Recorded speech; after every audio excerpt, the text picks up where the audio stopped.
Good evening. Welcome back. Good to have you with us this evening. If you would, take a hymn book. Let's go to page 337. 337, Nothing But the Blood. If you're able, let's stand. We'll sing the first, second, and last verses.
Again, it's good to be back in God's house, and I pray that you've had a good Mother's Day.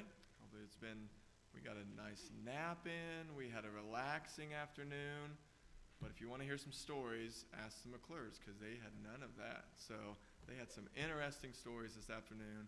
They tried to make a trip out to eat. You just don't go out to eat on Mother's Day anymore, I guess, because it's chaos. So funny stories there that we don't have enough time to share, so ask them about that. But good to have you back. And I hope it has been a good Mother's Day for you. I'm looking around here. I'm going to ask Mr. Kiley if he could open up the service prayer.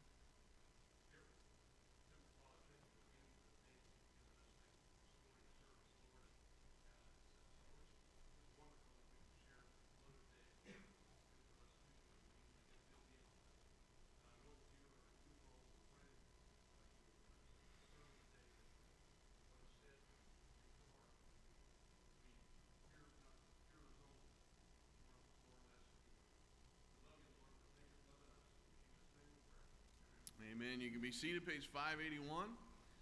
581, 'Tis so sweet to trust in Jesus. Again, first, second, and last verses.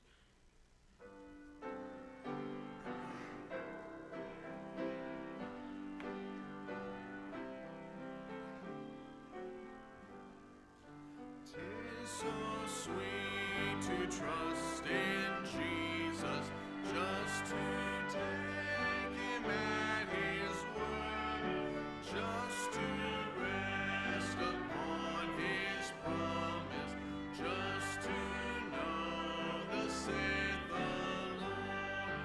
Jesus, Jesus, how I trust him, how I prove him more and more. Jesus, Jesus, precious Jesus, oh, for grace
singing page 438.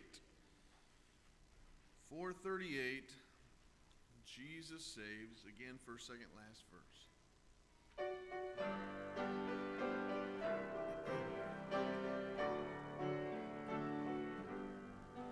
We have heard the joyful sound. Jesus saves, Jesus saves. Spread the tidings all around. Jesus saves, Jesus saves. Bear the news to every land. Climb the steeps and cross the waves. Onward tales of lost and land. Jesus saves, Jesus saves. Wafted on the rolling tide, Jesus saves, Jesus saves. Tell to sinners far and wide, Jesus saves, Jesus saves. Sing ye islands of the sea, echo back the ocean caves. Jesus saves, Jesus. Give the winds a mighty voice. Jesus saves, Jesus saves. Let the nations now rejoice. Jesus saves, Jesus saves. Shout salvation full and free. Highest hills and deepest caves. This our song of victory. Jesus saves, Jesus saves. We're going to have the ushers come forward and just a couple of reminders on some announcements. A couple deadlines I mentioned this morning, but two deadlines. On one of them is the Junior Week for Hoosier Hills. By next Sunday, you really need to let me know if your juniors are wanting to go. That gives us the best discount. Gives you guys the best discount. After that, I think it goes up $30 there. And so please let me know if your junior is, that's ages 8 through 12, June 12th through 16th. And so let us know about that. Also, another deadline would be the Ladies Lighthouse Conference. Ms. Karen will be signing up for that on the 24th, so you need to by next Sunday, ideally sign up for that and get paid. And last announcement is Camden Eccles, one of our grads. He will have a graduation party on the morning of May 28th, so 2 Sundays from now, right following morning service will be his graduation party, and we'll let you know. Johnny White is our other grad, and not sure about that party yet. We'll let you know. But 2 weeks from today, following the morning service. Caleb, if you could pray. Heavenly Father, we love you. Thank you for another evening to be able to gather and worship you. Thank you for this opportunity to worship you in our midst. Just pray as we give and we give a cheerful heart. Help us to go far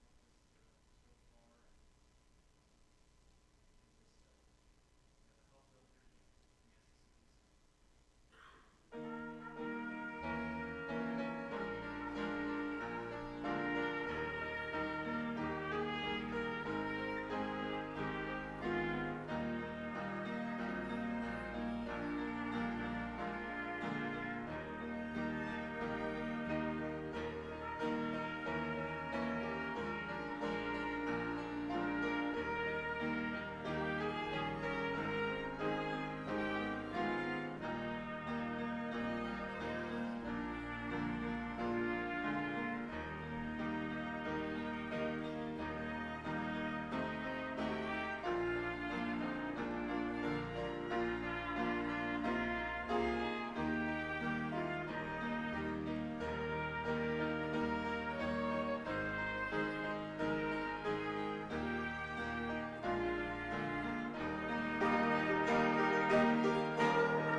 seeing the ushers. I was wanting to check, make sure they locked the back doors. We didn't practice this song, but we're going to sing it anyhow. So you can't get out, may as well sit there.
Well, amen. The young'uns are running out, and they're excited. They're always excited to get away from the listening to the old preacher. And some of that clapping after that song sounded a little bit like it wasn't from the heart. Maybe there was some struggles. I don't know what all that is, but 1 Samuel chapter number 24 tonight. Matthew is up here telling stories about saying things went wrong. We had a great Mother's Day. One thing you don't want to do is rush things. Seemed like all of our life you rush things. So we decided this year, instead of having Aaron do all the cooking, which is usually a pretty good way to do things, but this year, I don't know who decided, but the moms decided. Some of the moms, I don't know how many decided, but we'll just all go out as a family. Can you get anywhere on a Sunday afternoon on a Mother's Day with 16? I don't know how many people there was. I don't know how many of us. There was at least 16 of us. And so we took off. We made a reservation at Terre Haute, and we took off. And when we pulled off the exit, because of that red arrow up there, I was not moving, but the guy behind me didn't think about the red arrow, so he went ahead and ran into me. And he was a young guy, and he was a good fella, but then you got to wait on the policeman. And then they finally get there and find out you don't even have to do a report. That's fine. If you guys are okay with it. I said, well, yeah, we're all right. But I did. The young fella, he apologized in about 77 different languages and ways, and he was all nervous. And I said, everything's all right, I think. I said, let me open the trunk. I said, it's good. My golf clubs are still okay. I said, I thought maybe we were going to have some trouble here. So then we got there, and we only had, just maybe a couple minutes late us. The rest of them was already there. We got our food ordered at a little past 1:30, and right before 3:30, we got our food. And so things went well. We didn't have to eat too fast, and it caused all those troubles. So actually, it was a pretty good day. You get to sit around and do a lot of craziness, and we did that. But we really afraid. I was glad I canceled choir practice. I didn't think I was going to get back in time for it. But tonight we're in 1 Samuel chapter number 24, and we're going to talk about what I'm not going to try to do to that restaurant and get revenge. And sometimes we do that. I know everybody in your mind, you think about revenge. I'd like to say it never crosses my mind, but the truth is it does a lot. But I was thinking about this, and this I don't know. Here's a question. Can you remember back when in school, if you misbehaved, you got a paddling? How many of you was actually not necessarily got a paddling? You can confess to that if you want, but when you was in school, they still give paddlings. Yeah. I don't know when they quit that. I don't know. Coach Kylie, he's an educator. When did they quit doing that? What year? Really? Well, I'm sending my grandkids there. Oh, no. Well, they used to do that.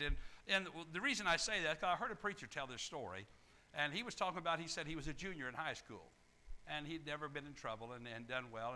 And he got a paddling that year as a junior for what we're going to talk about tonight. He said he was in algebra class, and his teacher's name, he said her name was Mrs. Savage. He said, what more appropriate name could have been for a teacher, for her?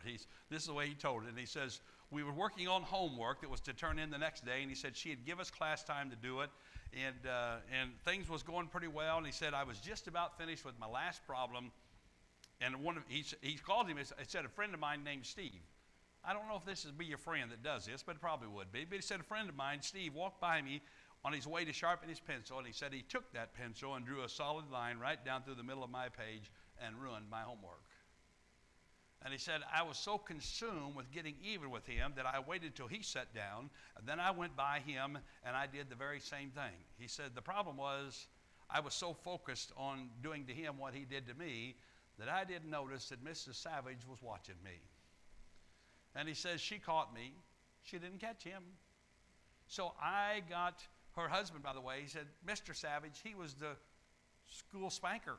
He said, he just loved to do that. And so he was a designated paddler. And he said, I got marched down the hall and was given 3 licks with the paddle. And he said, I was embarrassed, but mainly I was upset because I was the one that got caught and not him. Well, what got this fella paddled, this preacher paddled, was what I call the revenge factor. We're born with it. Now, I like to think we're not. I like to think it doesn't happen, but it does. Somebody does you wrong, what do you want to do? I want to do them wrong. We're going to get even. And somebody hits you, you hit them back. Somebody messes with you, you mess with them.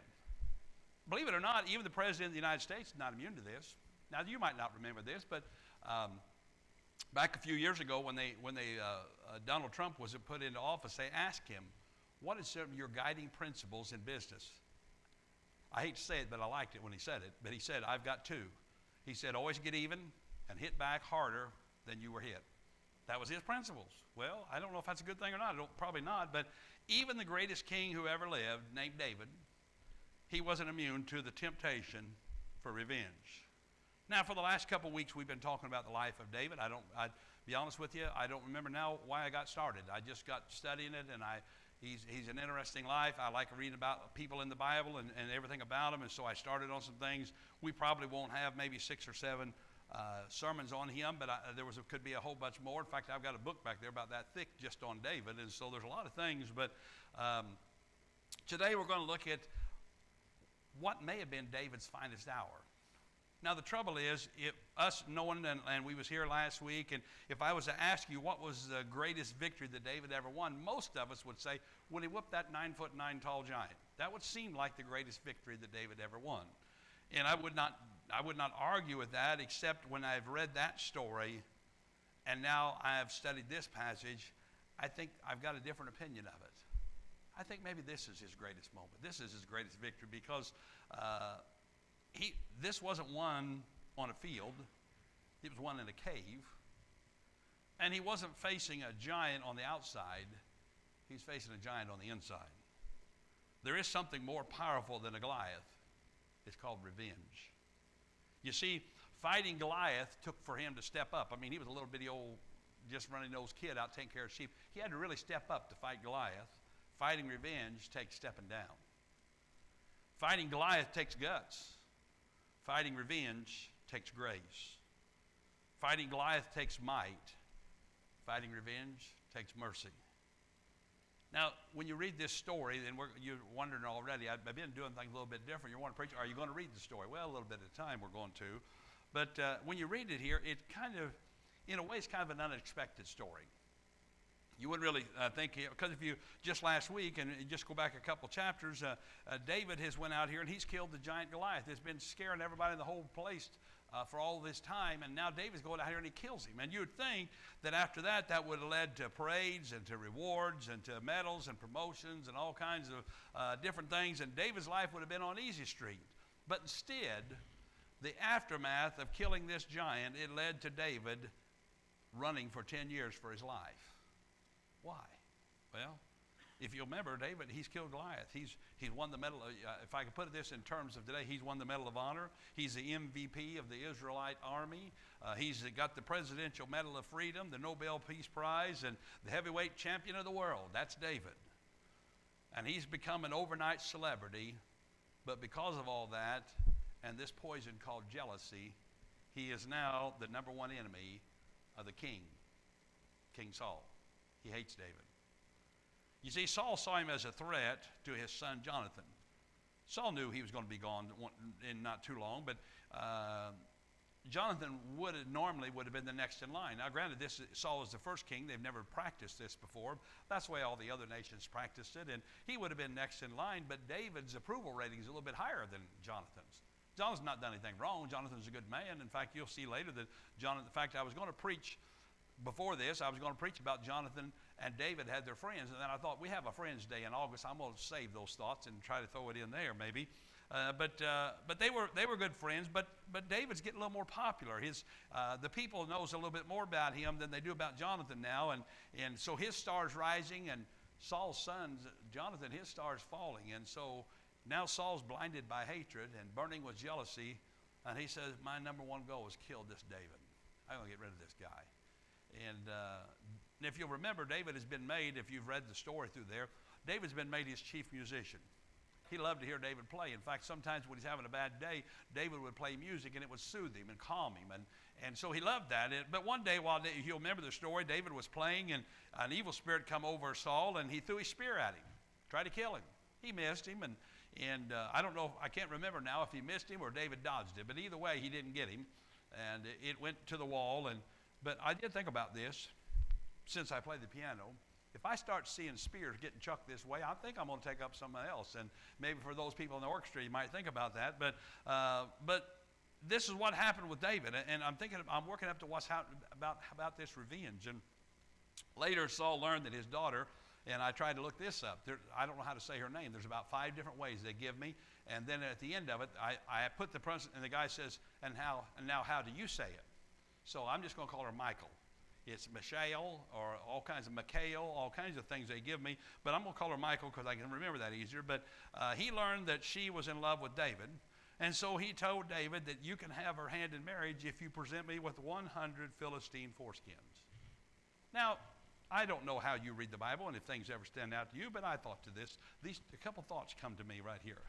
One, what in the world would you do with 100 Philistine foreskins? I don't know. It doesn't make any sense to me. But that's what he wanted.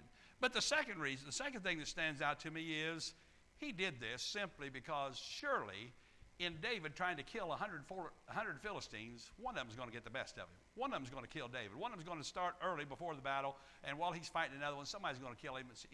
This is how I'm going to get rid of David. Well, it didn't work, and David doubled down, and he delivered 200 foreskins. He killed twice as many Philistines as what Saul thought. So then Saul hires a hit squad of his best soldiers to go and assassinate David in bed. Well, David's wife, Michal, finds out about it, and she allows David to escape before they get there. Now King Saul is so angry that he decides, I'm going to take matters in my own hands. Some of you right now is thinking, preacher, if you'd have read the story, it would have been a lot shorter than the way you're telling it. It probably would have been, but I like it this way. But he said, I'm going to take things in my own hand, and he gets his entire army to go after David. That's now where we get to in verse number 1. If you're ready, in 1 Samuel chapter 24, it says, "And it came to pass when Saul was returned from following the Philistines, that it was told him, saying, Behold, David is in the wilderness of Engedi. Then Saul took 3,000 chosen men out of all Israel, and went to seek David and his men upon the rocks of the wild goats." Now, again, I looked up some things here about Engedi. It's a place where it says it was mainly desert there, but there were springs of water there, and there were caves there. Well, all of this story that's going to take place is in this cave. And you'll see that David catches Saul red-handed. I mean, he's got him. Saul, you're just a dead man if David wants to. He could have killed Saul and ended his misery, began his own ministry as king, and start sleeping in peace for once. I mean, for 10 years he's been running. I don't know how long it's been. It's not been the full 10 years here yet, but he's had a chance. He has a chance here for revenge, but he doesn't take it. And that's the whole point of the story tonight, revenge, and how can we not take revenge? If you have an opportunity for it, how can you not do it? So I want us to look at 3 things that David did that you and I have to do if we're going to defeat the power of revenge, because it is a very big motivating force in our life. And I like to tell you that as a preacher, you don't have those thoughts. As a preacher, those things don't happen here. That's not true. There's all kinds of things that just anything that I mentioned, it is our nature that we want to strike back. And so how did David not strike back? And I'm going to mention 3 things that he did that we need to do. Number 1, we need to honor the principle of integrity. Now, the story starts a little bit here in verse number 3 with kind of a embarrassingly funny story. But it's true. I mean, God put it in the Bible. I don't know exactly why. He wrote it in such a way that you may not recognize exactly what's going on, but I've got to tell you anyhow. He says, verse 3 says, he came to the sheep goats by the way, where was a cave. And Saul went in to cover his feet, and David and his men remained in the sides of the cave. Now, they didn't have plumbing in those days, and they didn't have portalettes out in the desert. And there's really no good way to put this, but Saul feels the call of nature. He needs a potty break, is what it amounts to. And he has to relieve himself. And so Saul has went into the cave, and Saul is there behind curtain number 2, because if he'd have been behind curtain number 1, I don't think David could have pulled this off. And so he's there, and he's trying to, he's removed the outer garment the way it would be explained to you. His armor has been put down, and he's in a very vulnerable position. And so while Saul is there doing the business that he has to do, he doesn't realize David's in the stall right next to me. And he is. David's there. And now, do you know if the situations were reversed, David would have been a dead man. Saul would have killed him.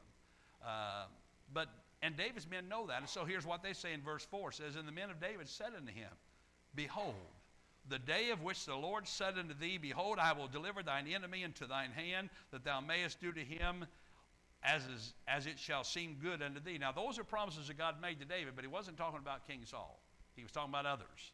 And when you read this, and if you put yourself in the place, and you've been running from somebody close to 10 years now, don't you think if you had the opportunity, and you know they're going to kill you, and now is a wide open opportunity to kill them, don't you think you can picture him putting that knife right in or that sword right in his back? But he doesn't. Instead, he does this in verse 20, the last part of verse 24. Then David arose and cut off the skirt of Saul's robe privily. Why didn't he kill Saul? I mean, he deserved it. He kind of asked for it. He had it coming. And nobody that knew the real story of what was going on between Saul and David would have said, David, you was wrong for doing that. They'd have said, David, God opened the door for you. That was what you should have done. But it didn't happen. And then what did happen, he just cut off his robe. Does that seem like a minor thing to you? It does to me. But here's what the Bible says in verse 5. And it came to pass afterward that David's heart smote him because he cut off Saul's skirt. Why in the world would that bother him? Why would that get to anybody? I mean, why was he so upset? Why feel guilty over something like that? Why not kill him? He had the chance. Well, the answer is down in verse number 8. Verse number 8 says, David also rose afterward, went out of the cave and cried after Saul, saying, My Lord, the king. And when Saul looked behind him, David stooped with his face to the earth and bowed himself. You see, the fact is, Saul was still on the throne. He may not be the king that he should be, but he is a king, and he's David's king. I was thinking about if you work somewhere in a place and you have to deal with people, so they've got a saying that said the customer is not always right, but he is still a customer. Well, the king is not always right, but he is still a king. Why is that important? Well, because back in verse number 6, here's what he says. And he said unto his men, the Lord forbid that I should do this thing unto my master, the Lord's anointed, to stretch forth mine hand against him, seeing he is the anointed of the Lord. Now, I'm still on the thought of honoring the principle of integrity. He knew it was against God's law to kill the king. God had made that plain from the beginning. You don't dishonor, you don't disrespect the king, much less you don't murder the king. And could I tell you that when you're facing a choice of action, no matter what the situation is, you can always know what to do by asking this one question. What's the right thing to do? The fact is, integrity always does the right thing. Honor the principle of integrity. David's men was not thinking like that. They were looking at all their options, and they can look at, man, we can be free. We can go back and go home to our families. We can be around people we know. We can go walk in and out of the city and not be hunted like animals. And they was weighing all the pros and cons and looking at the circumstances, and they was following their instincts, but they were not thinking about one thing. What's the right thing to do? And the right thing to do, David says, not to kill the king. What set David apart from his men was simply this. He understood that what is right is not what I think's right or what I feels right at a certain time. What's right is what God says is right always. And that's hard for us to do today. And again, you know it and I know it. There's a lot of times when I feel like that there's ways to even the scores on things. And you know, sometimes you might even do it and then look back and regret it, but David didn't. And so whatever the opportunity that comes up for us, if we have to violate our conscience or if we have to violate God's word, it's always the wrong opportunity. Don't take it. No matter how you say, I mean, all of these men said, look, the Lord has opened the door for you, David. Kill this fella. But it wasn't the Lord opening the door for him to kill him. It was the Lord opening the door for him to show his integrity. And that's what he did. In fact, there's always three roads that you can take in the way you treat other people. There's the low road, the middle road, and the high road. And I was in Brian's Sunday school this morning. He was talking about there's only two roads in some things. Well, here we give three. The low road, that's what I call the satanic road. That says, I'm going to return evil for good. You might do good to me, but I'm after you. And that's sort of where Saul was. Then there's the middle road. That's what I call the sensible level. The middle road is, I'm going to return evil for evil. Makes sense, doesn't it? You flatten my tire, I'm going to flatten your tire. You burn a cross in my yard, I'll burn a cross in your yard. I don't know that might be going a little far, but we do that. That's where we think, and it does make sense to our natural mind. In fact, it reminds me of the story I probably told you before about the two little boys. They was fighting, and they got all in trouble, and the teacher come over there, and she said, I want to know what happened. And the one boy said, well, it all started when he hit me back. Well, you'll figure that out. See, that's what happens a lot of times is it seems like the sensible thing to do. It's the normal way of humans doing things. You hit me, I hit you. You do me wrong, I do you wrong. But that's the middle road. The high road is the supreme level where you learn to return good for evil. Now, that's not easy. That's not easy to stand up here and say. But Saul admitted, David, you're on that road. He said in verse 17, he says, and he said to David, thou art more righteous than I, for thou hast rewarded me good, whereas I have rewarded thee evil. You see, David took the high road, and I would encourage you, always try to take that high road, because for one, there's not a lot of traffic on it. There's not a lot of people there. And so how do I prevent myself from taking after revenge? I have to honor the principle of integrity. You'll know what's right. Even when you're convinced you've got to even the score, you know what's right. Do what's right. Take that principle of integrity. And then another thing that kept David from taking revenge against Saul was what I call honoring the position of authority. Now he talks directly to Saul. In verse 6, he calls him my master, the Lord's anointed. In verse 8, he refers to him as my Lord the King. In verse 14, he calls him the King of Israel. He was not referring to the person of Saul. He was referring to the position of Saul as king. The Marine Corps' got a saying, says you don't salute the person, you salute the rank. I think they put that in there because there's a lot of people, in higher ranks that wasn't very good people. So they said you salute the rank. And you don't honor the person, you honor the position. And one of our founding fathers, the second president of the United States, and just for curiosity, who was the second president of the United States? I didn't hear anybody say it. I think I heard somebody say it over here. John Adams. The history book's right over here. She said John Adams. She's right. But he was writing to someone who was worried about this. They was beginning the nation here of the United States, and that fellow was worried about what kind of future might be in store for America. And John Adams, he felt that it was kind of dangerous the way he was going. And here's what he said. He says, "There's one thing, my dear sir, that must be attempted and most sacredly observed, or we are all undone. There must be decency and respect and veneration," that's respect, "introduced for persons of authority of every rank, or we are undone. In a popular government, this is our only way." Would you not say in our nation we have undone ourselves? No one gets respect today. As soon as you get in a position of office, half the people hate you. And they make sure that they let you know about that. And one of the marks of maturity is willing to put yourself under authority even when you don't always agree with that authority and the decisions they make.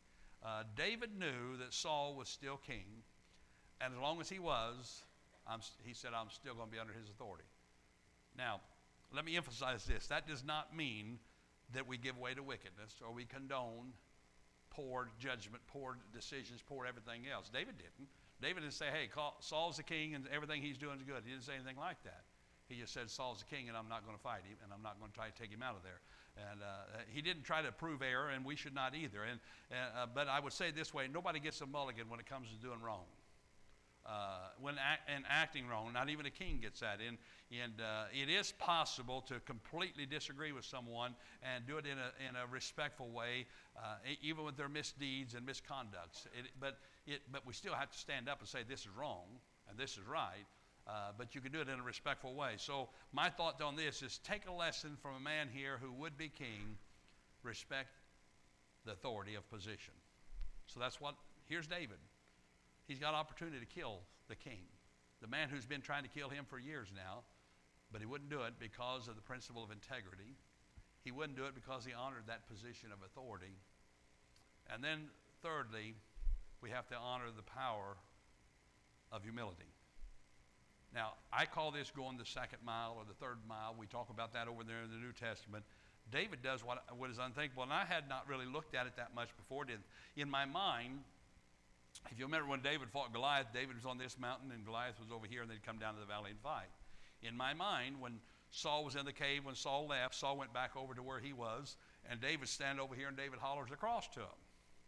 Well, let's read what it says in verse 8. David also arose afterward and went out of the cave and cried after Saul, saying, "My lord the king." And when Saul looked behind him, David stooped his face to the earth and bowed himself. Saul's still walking away. I don't think he's got very far. It's not like he's on the other side of the mountain and he's already standing up. No, he's still walking away. And David comes out and bows down, puts his face to the ground. What's that mean? He's putting his life on the line. He's not got his sword. He's not up there ready to fight now. Saul could actually, if he wanted, I guess he could have. I don't know how close, and surely David's men would have stopped it. But when I read that, I think Saul could do to him what he wouldn't do to Saul right now. Why would David humble himself before a man who is so obviously out of God's will? Well, again, I'm going to read verse 6 again, because David says, he said unto his men, "The Lord forbid that I should do this thing unto my master, the Lord's anointed, to stretch forth mine hand against him, seeing he is the anointed of the Lord." It's God who put Saul in that position. It's God who anointed him, and God who had appointed him. So David not only honored the position that this fellow had of authority, but he honored the power behind that authority, which is God. God put him there. Saul didn't put him there. David wasn't just bowing to Israel's king. He was bowing to the king of Israel's king. He was bowing to God. He was letting God know, "I know you're still in charge of things." And I read this somewhere, and I don't know, but I like the saying. He said said, if you see a turtle on a fence post, he didn't get there by himself. And could I tell you, every person who's in rule and in charge of anything in this world, whether they realize it or not, behind every ruler is the power of God. Now, that doesn't mean they're good people, and it doesn't mean they're trying to do good things, but they're there because God allowed them to be there, and God is allowing them to stay there for a while. He's always behind any power. And one fellow, I didn't forgot to write his name down, but he said this at one time. He says, "You do not replace what God has put in place."